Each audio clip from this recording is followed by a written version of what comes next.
Good evening. I trust you've had a fruitful day. I don't say happy, though I hope it has been a happy day. Namo tassa bhagavato arahato samma sambuddhassa. Namo tassa bhagavato arahato samma sambuddhassa. Namo tassa bhagavato arahato samma sambuddhassa. Homage to the Buddha, the blessed, noble, and fully self-awakened one. It's odd how it feels colder, even though the temperature's there, just about the same when it gets damp. That's the way it is. Today, I thought we'd look at number 47. It's called the Enquirer. And the Buddha people to inquire as to whether he really is truly liberated or not, truly enlightened. So he's back in Savatthi at Anatipindika's park, Jetta's Grove. And he says, someone who's an inquirer, not knowing how to gauge another's mind, in other words, how to read another's mind, another's heart, should make an investigation of the Tathagata in order to find out whether or not he's fully awakened. So remember, the word Tathagata was how he referred to himself. You can translate it as the transcendent one, gone there, right? That's how it translates. Now, the listeners say, oh, our teachings are rooted in the Blessed One, guided by the Blessed One, have the Blessed One as their resort. It would be good if the Blessed One would explain the meaning of these words. Well, listen up, for using Americanism, says the Buddha. So, someone who is an inquirer, not knowing how to read another person's mind, should investigate the Tathagata in respect to two states. States cognizable through the eye and through the ear. In other words, watch the Tathagata and listen to what he says. Are there found in the Tathagata defiled states that can be recognized? And when he does this, he'll come to recognize that there are no defiled states in the Blessed One. But then he must investigate further. Are there found in the Tathagata any mixed states cognizable by the eye or through the ear that they can see and hear? So mixed state means 1 minute he's the Buddha and next minute he's not. And in a sense, that's the way we are. Sometimes I'm Buddha and sometimes I'm definitely not. So no mixed states can be found in the Tathagata. Then they ask, then he says, you must investigate further. Are there found in the Tathagata or not cleansed states, that you can see and you can, and upon hearing the Buddha, you can hear it. So of course there are cleansed states. In other words, virtue. Now, when he comes to this, he investigates further. Long time, or did he attain it recently? And the answer is the Venerable One has attained this wholesome state over a long time. So now this puts big question marks on people who have sudden enlightenment and go around saying that they're fully liberated. The 60s and 70s were full of such people, gurus.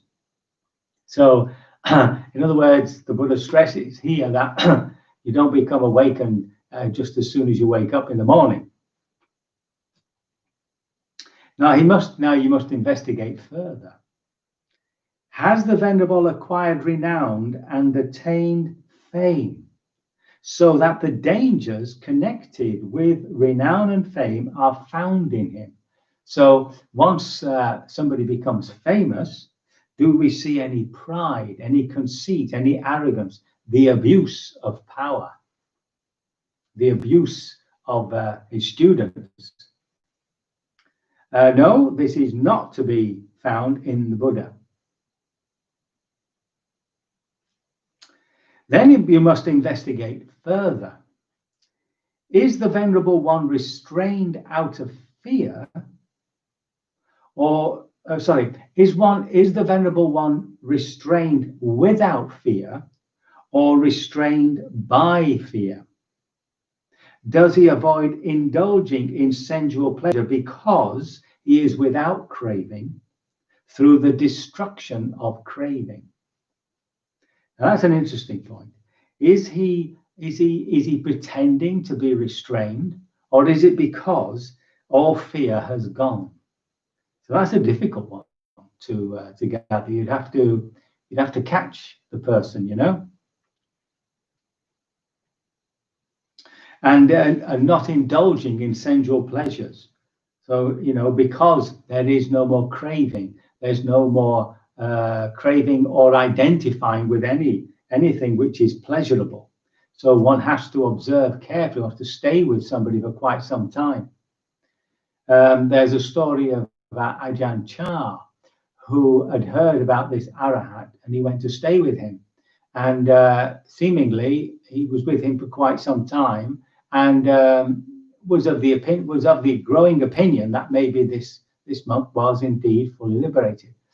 And then one day, just by happen chance, he saw him give this great dog he saw him give this dog a great kick, because the dog had sort of taken a piece of meat off the table.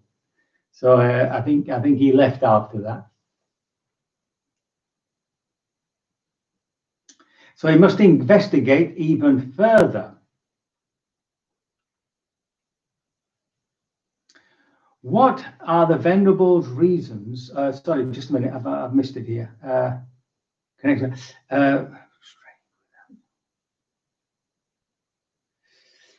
He comes to know, right, that okay. So then if others should ask you, what are the Venerable One's reasons? What are your reasons, and what is your evidence for saying that this Venerable One is restrained without fear, not restrained by fear? He avoids indulging in sensual pleasures, not because he is without craving and the destruction of craving. Then they should answer, whether the Venerable One dwells in the Sangha or not, while some there are well behaved and some are ill behaved, and some their teach a group, while some here are seen concerned with material things and some are unsullied by material things, still that Venerable One does not despise anyone because of that.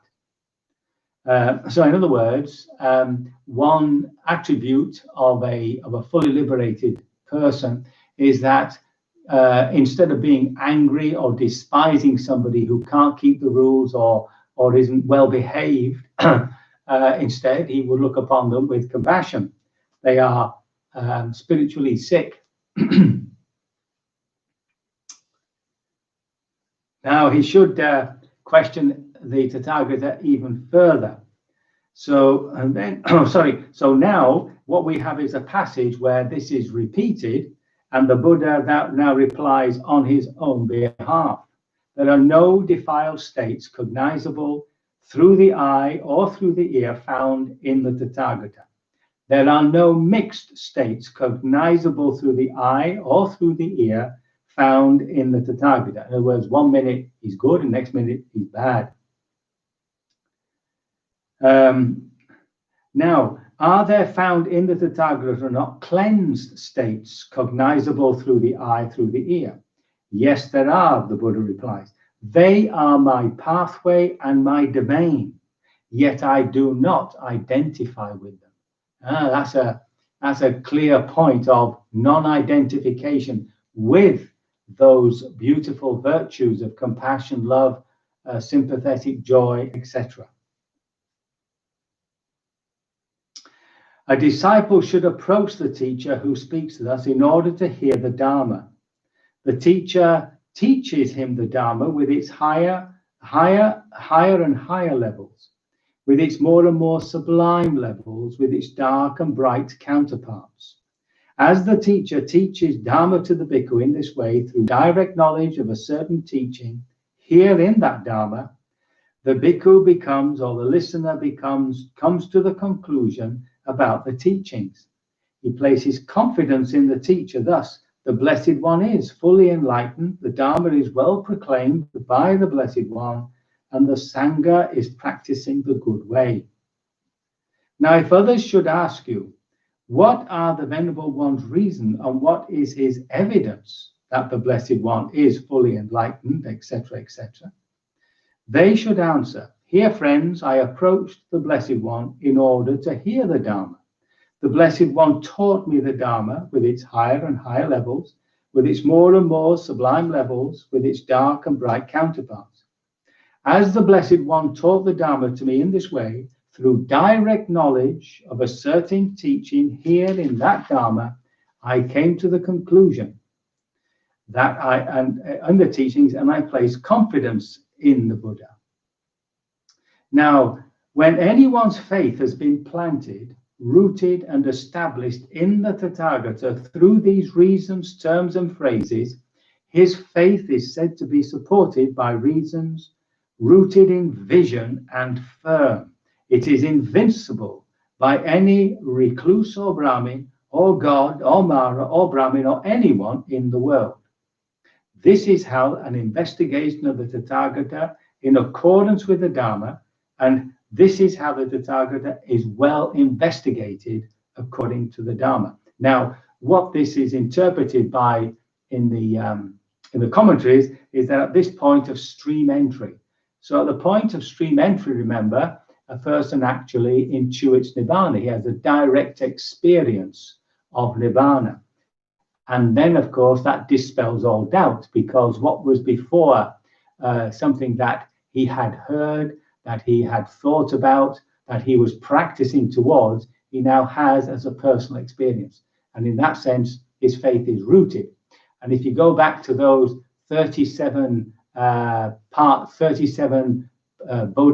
Dhamma, I forget how you translate that now, the 37 constituents of the Dharma, there were 5 of the spiritual faculties: faith, effort, awareness, concentration, and wisdom. And that these were said to become a bala, a strength, an invincible strength, once you'd attained the first path and fruit. So that is the primary aim of all meditators, to intuit Nibbana. And if you haven't done so yet, then I'm sure you will, given your determination to liberate yourselves from suffering sooner rather than later. So we can do a little sitting.